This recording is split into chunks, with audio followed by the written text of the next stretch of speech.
Hello, welcome to my YouTube channel. আশা করি তোমরা ভালো আছো, আপনারা ভালো আছেন।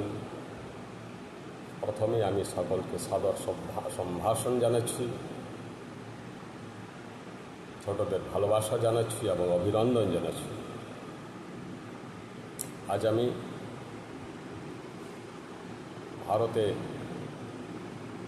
যে ইংরেজ শাসন চলেছিল এবং তার বিরুদ্ধে যে 190 বছর আমরা আন্দোলন করেছিলাম, সেই আন্দোলনগুলোর বিভিন্ন ধরনের চরিত্র ছিল, অর্থাৎ আন্দোলনগুলো বিভিন্ন ধরনের ছিল। ভারতের বিভিন্ন প্রান্ত থেকে বিভিন্ন ব্যক্তি বিভিন্ন ধরনের আন্দোলন করেছিল। সেই আন্দোলনগুলোর চরিত্র কেমন ছিল, আজ আমি সেগুলো একে একে বলার চেষ্টা করব। দয়া করে আপনারা লাইক দেবেন, কমেন্ট দেবেন এবং সাবস্ক্রাইব করবেন। দীর্ঘ 190 বছর ভারতবাসী ইংরেজদের বিরুদ্ধে সংগ্রাম করেছিল, এটা আমরা সকলেই জানি। তা এই সংগ্রাম ছিল নানান ধরনের, নানা পর্যায়ের। এদের চরিত্র বা বৈশিষ্ট্য ছিল নানান রকমের চরিত্র ছিল। ওগুলো একটা একটা করে যদি আমি বলতে যাই, তাহলে এইভাবে শুরু করবো আমরা। প্রথমে ছিল আঞ্চলিক বিদ্রোহ। নিজেদের অর্থনৈতিক স্বার্থ পূর্ণ হওয়ার জন্য ব্রিটিশ সরকার এবং জমিদারতন্ত্রের বিরুদ্ধে তারা আন্দোলন করেছিলেন। যেমন কোল বিদ্রোহ, সাঁওতাল বিদ্রোহ, মপলা বিদ্রোহ, চুয়াড় বিদ্রোহ এই পর্যায়ে পড়ে। এখানে সিধু কানুর মতো বিপ্লবীরা শহীদ হয়েছিলেন। নেক্সট এক ধরনের আন্দোলন, সেটা হচ্ছে আমাদের ঝাঁসি রানী লক্ষ্মীবাঈ আন্দোলন করেছিলেন এবং শহীদ হয়েছিলেন। তিনি নিজের রাজ্যকে, ঝাঁসিকে রক্ষা করার জন্য, ব্রিটিশ কবলের হাত থেকে রক্ষা করার জন্য তিনি যুদ্ধ করেছিলেন, আপ্রাণ যুদ্ধ করেছিলেন, আমরণ যুদ্ধ করেছিলেন। ব্রিটিশরা একটা সাম্রাজ্যবাদী নিয়ম করেছিল যে যেসব রাজন্যবর্গের নিজস্ব কোনো সন্তান নাই, সেই রাজ্য ব্রিটিশদের অধীনে চলে যাবে, অর্থাৎ দত্তক পুত্র গ্রহণ করা চলবে না। এই পর্যায়ে আন্দোলন করেছিলেন আমাদের ঝাঁসি রানী লক্ষ্মীবাঈ এবং তিনি প্রাণ দিয়েছিলেন। তিনি একজন মহিলা হয়ে যে কত বড় কাজ করেছিলেন, তা আমরা তার মর্যাদা দিতে পারি নাই। এখনও মহিলারা তাদের নিজেদের মূল্যও বুঝতে পারে না, যে নারী শক্তি কী জিনিস, সেটা ভারতবর্ষে এখনও বুঝে নেই। আরেক ধরনের আন্দোলন হয়েছিল, সেটা হচ্ছে যে কংগ্রেস যখন প্রতিষ্ঠিত হল প্রথম পর্যায়ে 1885 খ্রিস্টাব্দে, তখন কংগ্রেসের প্রথম পর্যায়ের এইসব নেতারা ভারতবর্ষের পূর্ণ স্বাধীনতার কোনো কথা ভাবেন নাই, ব্রিটিশদেরকে দেশ থেকে তাড়ানোর কোনো কথা ভাবেন নাই। তারা ব্রিটিশদের কাছ থেকে ফ্যাসিলিটি, নানান ধরনের অর্থনৈতিক, রাজনৈতিক, শিক্ষাগত এই সব সুযোগ সুবিধা আদায় করতে চেয়েছিলেন। তাদের এমন উদ্দেশ্য ছিল না যে ব্রিটিশরা দেশ থেকে চলে যাবে, ব্রিটিশরা দেশেই থাকবে এবং কিন্তু আমরা ব্রিটিশদের কাছ থেকে আমাদের প্রয়োজনীয় সুযোগ সুবিধা দাবি দেওয়া আদায় করে আমাদের সুযোগ সুবিধাগুলো আমরা করায়ত্ত করব এবং ব্রিটিশরা থাক, আমরা যেন সুখে থাকি, ব্রিটিশরাও থাক। এই ছিল আন্দোলন তাদের। নেক্সট এলো চরমপন্থী আন্দোলন। চরমপন্থীরা এই নরমপন্থীদেরকে সাপোর্ট করলেন না। বঙ্কিমচন্দ্র বললেন এটা হচ্ছে পলিটিক্যাল ম্যান্ডিকেন্সি বা রাজনৈতিক ভিক্ষাবৃত্তি, অর্থাৎ এটা ভিক্ষার রাজনীতি। আমরা ব্রিটিশদের কাছ থেকে ভিক্ষা চাই না, আমরা ব্রিটিশদেরকে দেশ ছাড়া করতে চাই। এটা হচ্ছে চরমপন্থী বা এক্সট্রিমিস্ট আন্দোলন। আরেক ধরনের আন্দোলন হচ্ছে ভাষার ক্ষেত্রে। কিছু কিছু নেতা বললেন যে আমরা মাতৃভাষায় আমাদের আন্দোলনে যেসব মিটিংয়ে যেসব কথাবার্তা হয়, সেগুলো আমরা মাতৃভাষায় বলব। এই পর্যায়ে কাজ করেছিলেন আমাদের রবীন্দ্রনাথ ঠাকুর। তিনি বললেন ইংরাজি নয়, বাংলা ভাষায় আমাদেরকে বক্তব্য রাখতে হবে, কারণ তখনকার ওই সব বিপ্লবীরা প্রচণ্ড ইংরাজি জানতেন, ব্রিটিশ বিলেত ফেরত লোক ছিলেন এরা। তো ওনারা ইংরেজিতে ভাষণ দিতেন। রবীন্দ্রনাথের প্রতিবাদ করে বললেন যে না, আমরা বাংলা ভাষায় আন্দোলন করব। কিছু কিছু লোক ছিলেন যারা ব্রিটিশদের বিরুদ্ধে সরাসরি আন্দোলন করতেন না, অস্ত্র ধরতেন না, কিন্তু তারা বিপ্লবীদেরকে অর্থ দিয়ে সাহায্য করতেন। কেউ কেউ নিজেদের জায়গা দিতেন। গুপ্ত বিপ্লবী আন্দোলনকে, মানে আন্দোলনের আলোচনা করার জন্য, গুপ্ত মিটিং করার জন্য তারা জায়গা দিয়ে ব্রিটিশ বিরোধী বিপ্লবীদেরকে সাহায্য করতেন। নেক্সট আরেক ধরনের আন্দোলন ছিল, সেটা হচ্ছে স্বদেশী আন্দোলন। সেটা হচ্ছে যে আমরা ইংরেজদের কোনো জিনিস ব্যবহার করব না, ইংরেজদের বস্ত্র আমরা দগ্ধ করব। এইভাবে অনেক ব্রিটিশ ইংরেজদের বস্ত্র ইংল্যান্ড থেকে ইউরোপ থেকে আগত বস্ত্র দগ্ধ করা হয়েছিল। এ নিয়ে অনেক প্রতিবাদ ছিল বস্ত্র দগ্ধ করা নিয়ে। রবীন্দ্রনাথ এই বস্ত্র দগ্ধ করাকে সাপোর্ট করেন।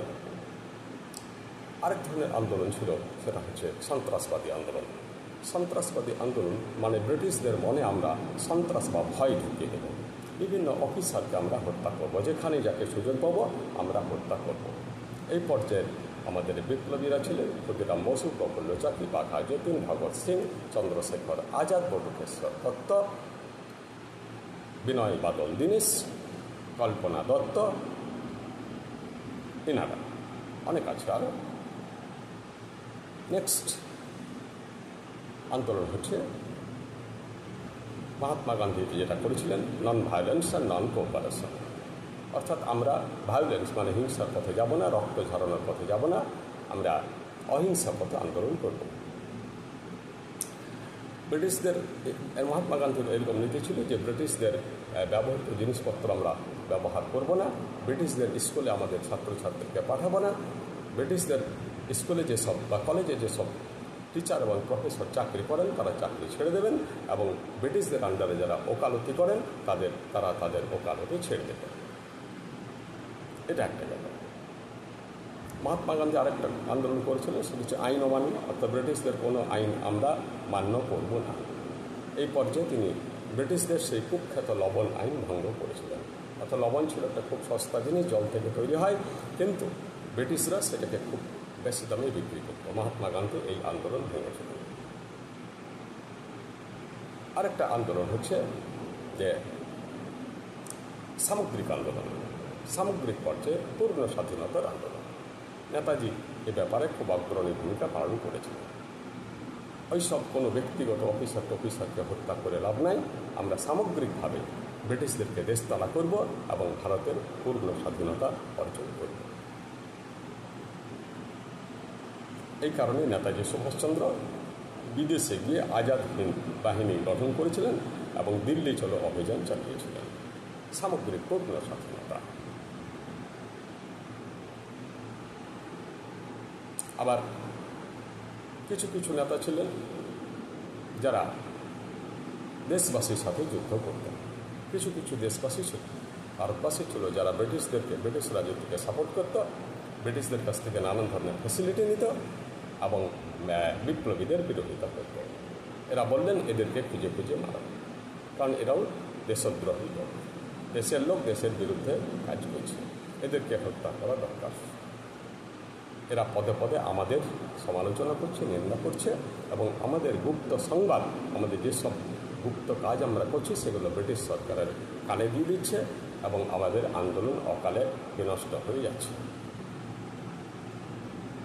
এই হচ্ছে বিভিন্ন ধরনের আন্দোলনের চরিত্র।